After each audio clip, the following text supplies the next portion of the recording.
When you look at this, what do you feel? When you hear this, what does it do to you? Maybe this is hitting your nostalgia sensors, but what if I tell you these things don't actually turn those sensors on, but corporations know they trigger those senses? What if I tell you corporations are using those nostalgia sensors as a weapon to make you purchase things at a premium? And what if I tell you everything you think you love and obsess over is maybe a lie?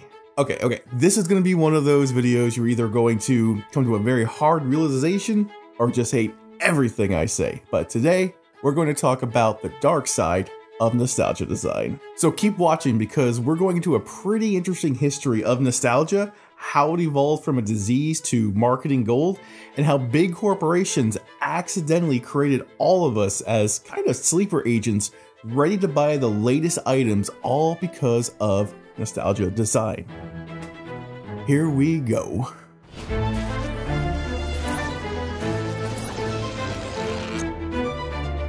So I'm going to start with a famous quote from a designer because that's kind of all I'm good for here. Saul Bass once saw how photography was used to explore nostalgic themes. He said everything we see carries with it an echo of the past experiences and feelings. He coined it visual nostalgia. We see this in paintings by Norman Rockwell. We see it in modern digital artists on Instagram. We even see it in modern video games and movies and even in car designs. We keep seeing reuse of older designs brought back. But why? It's because of nostalgia, and nostalgia sells.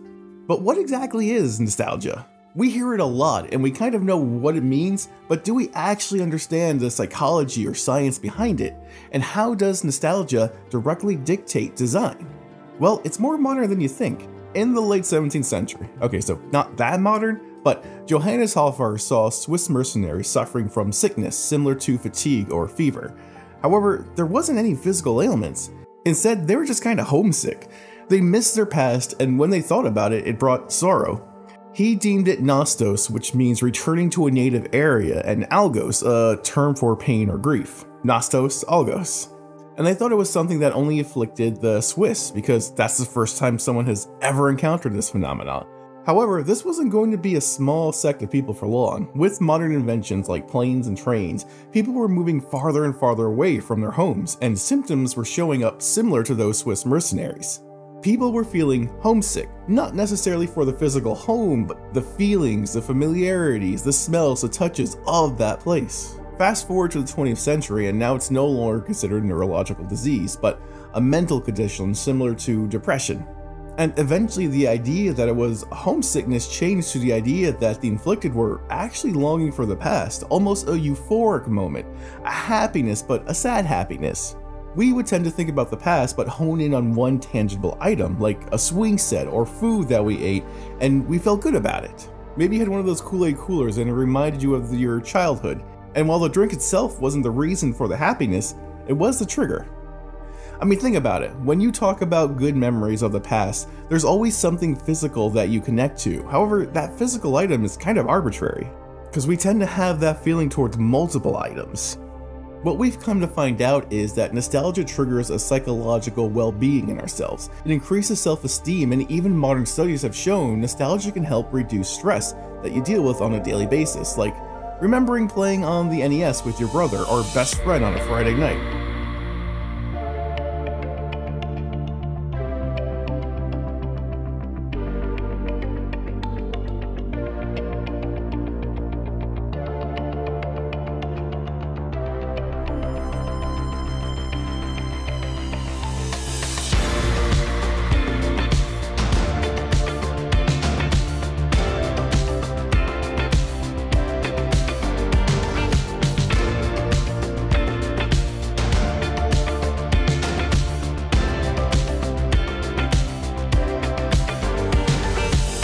Research from the Southampton University shows that indulging in nostalgia sometimes leads to people feeling more socially connected and optimistic about their future, because continuity with the past provides them with a positive outlook for the future. And I just wanted to say this stuff is kind of wild. I don't think we understand what nostalgia truly does to us or the circumstances that cause nostalgia. It's something that makes us extremely vulnerable but also happy. But I think we think the item tends to make us happy. Nostalgia acts as an intrinsic motivator, influencing our decision-making process. We're drawn towards things reminding us of pleasant times because they provide emotional satisfaction and social connectedness. And that's when big corporations said, bingo. What drives us to buy those things we really don't need or really can't afford? Impulsive shopping. At one time or another, it's something many of us are guilty of doing. You found from talking to marketing executives there really is such a thing as cradle-to-grave marketing. Yes. Psychology Today says the combination of basic evolutionary drives and the tactics retailers put in place makes us more susceptible to spontaneously spend our money.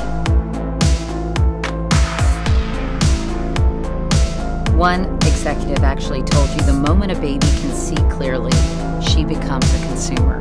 Yes. The whole premise of cradle-to-grave marketing is that you can make a couple $100,000 from the same customer. Alright, so let's break down the facts. A study published in the Journal of Consumer Research found that consumers who experience feelings of nostalgia were more likely to spend money because they felt better. Another study in the Journal of Experimental Social Psychology found that nostalgia feelings can increase self-esteem and foster feelings of social connectedness. Now, travel 30 years into the future, or, right now, you're working 50 to 60 hours a week, and you're dealing with world events, mental health, time management. Hell, Tammy, the middle manager who gives you extra work 50 minutes before closing and needs it first thing in the morning. You're tired. You're sad. You need like 30 minutes, maybe 60 minutes just to blank out your mind. So when you get home, you remember those times playing with an NES, but you don't have that console anymore, and even if you did, it's hard to connect to a modern TV. And even affording the games right now, the prices are crazy. I mean, damn, look at these. But Nintendo has you covered.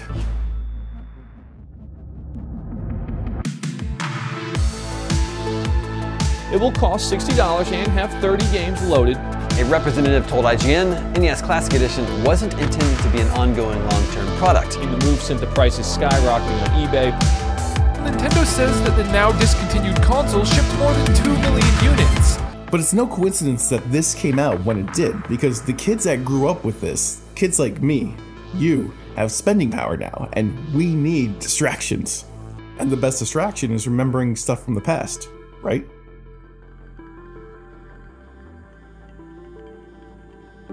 This is nostalgia design, and companies use nostalgia design to prey on your buying power. Because let's face it, this isn't the thing that actually brought you happiness. It was the experience around it that brought you happiness.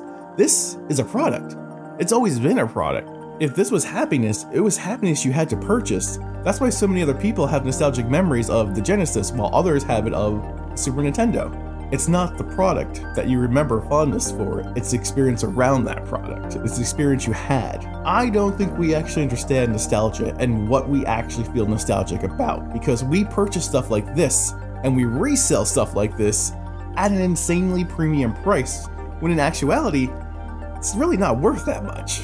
We make it worth that much because that 9 to 5, the world we live in, is making us depressed, and we think this one thing that we have so much fond memories of will make us feel better. But you can have the same experience with any console. A cup of coffee with a friend, hell, just walking through a park with a spouse can give you the same levels of serotonin that a mini NES could, because again, it's the experience you long for, not the product. But design is a very powerful motivator. If it's designed to look like something you had as a childhood, you instantly want that because that's the one tangible item you can get, you can purchase, it's physical. But go back to today, playing the NES Classic on your couch by yourself and knowing you have to go to bed in an hour or make dinner or do the laundry is sitting in the corner watching you right now. And that's when you realize this device doesn't change your current situation.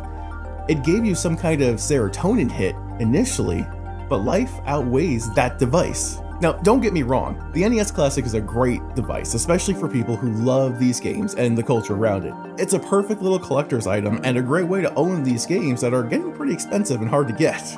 I'm glad it's here, I still want one, but the device could have been a games collection on a physical disc. It could have been a little box that didn't look like an NES, but it wasn't, it was this. It was designed to be nostalgic. And it worked so well, Nintendo released a follow-up, and so did many other game companies. Now, if this was just a disc or just a box, would you feel the same way about it? Maybe, maybe not.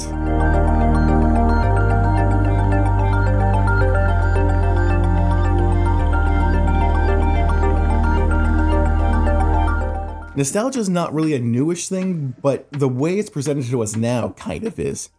Because in the late 70s and into the 80s, marketing consumer goods had a boom. With the advent of color TV, sitcoms, cartoons, and sport broadcasts, brought the onslaught of commercials. No longer were advertisers shackled to print or radio or black and white TVs. Now you had 30-second ad breaks that reached the entire nation. This was the era of mass consumerism, and what we didn't know at the time, the anchor point to most of our nostalgia.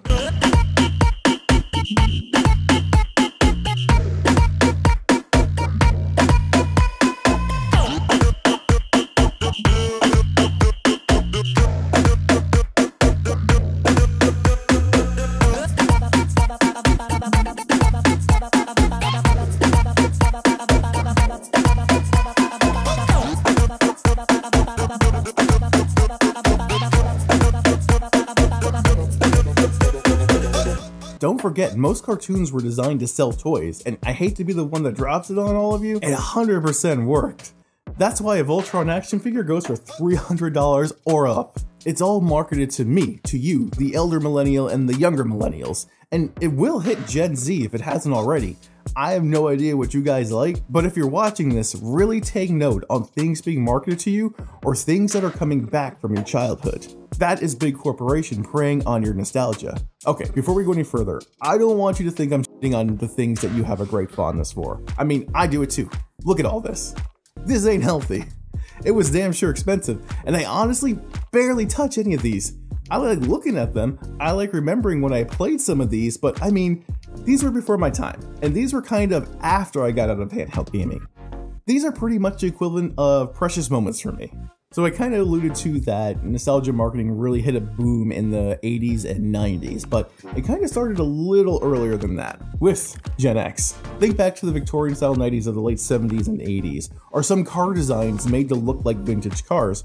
For some younger Gen X people, car companies like Chrysler made the PT Cruiser, or Mini with the redesigned Mini Cooper, the Prowler, but even earlier with Nissan and the Figaro. And don't forget movie remakes with Charlie's Angels or the Brady Bunch. These were all meant for Gen Xers, and a little later, look at the old TV games for the arcade or Atari, all marketed towards Gen X. But like I said, it hit a boom in the 80s and 90s, not just with TV shows and cartoons, but also with video games.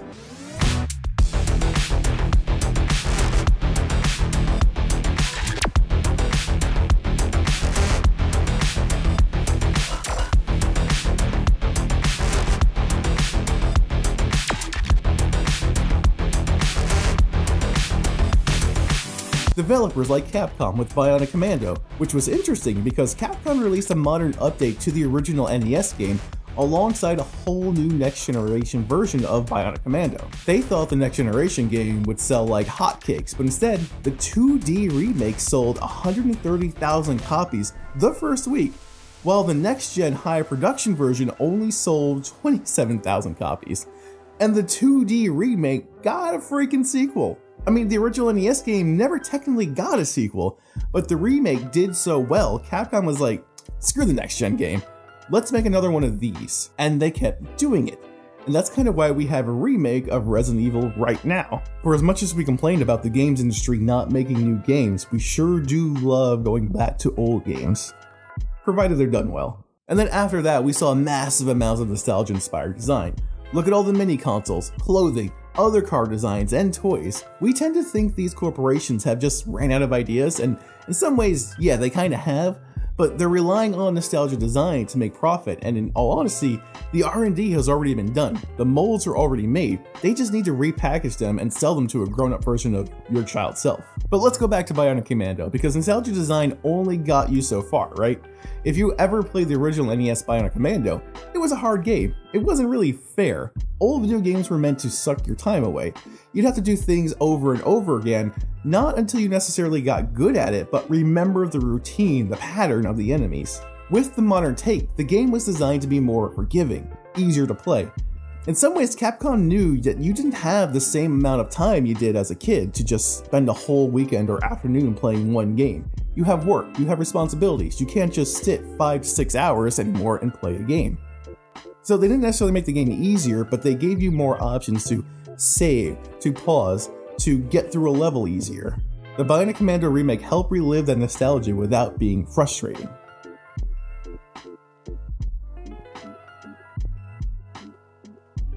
Another example is action figures. Most action figures only moved at the head, the shoulders, and the legs, knees and waist if you were lucky, but now they have better paint, stronger plastic, realistic faces, and tons of moving parts. But with those upgrades come an upgraded price point. Almost like they're not designed for kids anymore, but the people who were kids in the 80s and the early 90s. But let's not forget about the granddaddy of them all.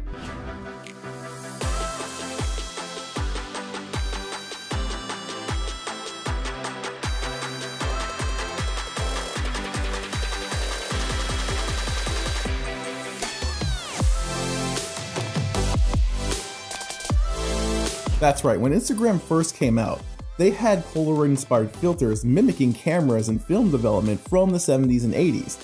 They tapped into people's sentimental attachment to physical photos at the time when digital photography was booming and easier than ever to take quality photos. And this was around the time when film photography was starting to pick up again. And it wasn't by luck that these filters were picked. The developers behind Instagram made sure no matter what picture you took, one of these filters would enhance your photo or make it look vintage. And while filters really aren't a thing anymore, at least these type of filters, Instagram built its foundation, its popularity on nostalgia. And look at it now. It's a millennial haven. While most younger generations have moved on to TikTok, we're stuck with Instagram. That's how nostalgia marketing, nostalgia design works. We kind of forgot why we stuck with Instagram, why we liked Instagram. But now that we're in it, we can't leave. That's the thing with nostalgia design. You have to make sure when recreating nostalgia, it needs to follow the idea of the past product, because if you don't, it won't be nostalgic enough. But you have to make sure it's modern enough that the consumer won't get upset or frustrated with it. For example, the newish TMNT cartoon that came out. No, not this one, this one. There was a lot of discourse about the art design because the turtles looked too different, and some of the characters changed a lot, but we forgot what that old TMNT show was actually like. Through the years, our memory has been kind of warped by games, movies, and cartoons before the new TMNT came out. If you actually go back and watch the old cartoon, it's very corny, very silly, and very similar to this new show. And let's not forget, we remember the opening sequence, we remember certain scenes, but the animation really wasn't that great for the most part. And who are the people making the most negative noise about it? They're adults. They're me. They're you. They're people who grew up with that cartoon. I think if we grow up with a franchise, a mascot, or a product, we tend to forget it's not necessarily designed for us anymore. It's designed for the current generation of children.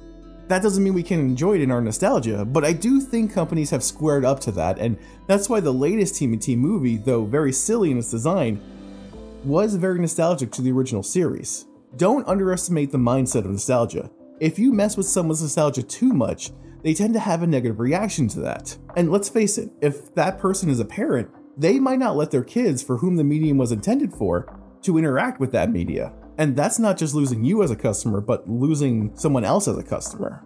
Because again, these shows are still meant to sell toys, to sell a product. So companies are kind of shackled to the notion of, if they're going to design something that resembles a past product, they need to make sure it's different enough to capture a new audience, but familiar enough for the original generation that grew up with it to not cause backlash. Right now, millennials are being targeted with nostalgia design and nostalgia marketing. Influencers and digital artists are all trying to capture that millennial nostalgia. Just look at this artist on Instagram and his modern day Norman Rockwell designs. Or this artist with his PS1 style slice of life. This is manufactured nostalgia. But don't get me wrong, they're all great artists. But we wouldn't have the vibes or emotional tie to these pieces of art without nostalgia. And don't say it doesn't work. When I say two words, a lot of you are going to know exactly what I mean. Ready? Kutash poster. Like I said in the beginning, photography is the granddaddy of nostalgia marketing. Product nostalgia design is just the evolution of that. But why millennials? Why is this such a huge thing right now? Well, like I said earlier, a lot of us grew up in the middle class in the 80s or the early 90s, where advertising was just picking up. A lot of us were latchkey kids, where the TV was our babysitter. And don't forget the marketing trends where toy companies created cartoons that would advertise the toys. Transformers, G.I. Joe, My Little Pony. All these shows were designed to just be advertisements to you as a child. And when you went to a department store or saw the Christmas toy catalog, you wanted those exact toys because you watched the show. But one of the biggest things right now are services. We live in a world where physical media is slowly dying. And I'm sure that's strategic because now we have services where you always pay monthly or yearly to get a hit of those nostalgic memories. Look at Nintendo with all their classic lineups held behind a paywall, and a tiered paywall at that. TV services let you watch old shows at a cost that seem to be climbing every month. And if it's not direct nostalgia, it's nostalgia advertising to make you join a service. So there's a thing that we all kind of deal with, and it's called discontinuity, or a sudden disruption of what we think is normal. Something like a death in the family, losing a job, or getting sick for no reason. These are things that are all out of our control, and so we tend to look back at things that made us happy. And even though an item associated with that feeling didn't directly make us feel that way, we tend to see that item as the reason we were happy. These corporations know exactly what they're doing. So, in the end, there is no cure for nostalgia, only a treatment, and that treatment is escapism. These items connect an emotional feeling we once had, but aren't the root of that emotional feeling. Instead, we've been manipulated by corporations since we were children and seeded with a sort of loyalty that became a trigger. So if you made it this far in the video, I'm going to break down the key points of nostalgia. For one, it needs to be similar to the original product to recapture the original generation, but just different enough to capture younger generations. 2, while it can look the same, it shouldn't act the same.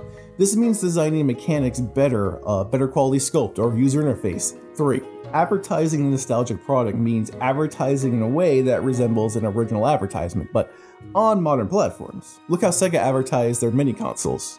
4, not only the product, but the package design needs to have that nostalgia to it. Look at sites like Limited Run Games, where at a premium, you can buy a game packaged in the design of an old NES or Super NES. 5, if you can reinvent the nostalgic product to create the same memories and events, then you might have an even more successful product that in turn will become nostalgic for future generations. I might call it dystopian, I might call it dark design, which is something I will definitely get into in another video, but it's something I would never say is bad or wrong, because you like things that remind you of the past. I mean, we've been through what? At least 2 recessions, a world-shattering pandemic, food crisis, housing crisis, and the current heated political climate. We need to think about things that made us happier because we're going through it, man. We're going through it a lot. And corporations are more than happy to sell us those good memories at a premium or subscription-based platform. But let me know what you think about all this. Does nostalgia affect your buying decision? Do these products actually make you feel good, or is it just an empty feeling that you keep trying to fill by buying any new nostalgic product that comes out? I'm very interested to see what the comments are going to be on this one. So let me know below. Make sure to follow this joint because the next couple of videos are going to be a bit darker, and I can't wait to hear your thoughts on those too. But until next time, I'll see you guys all later.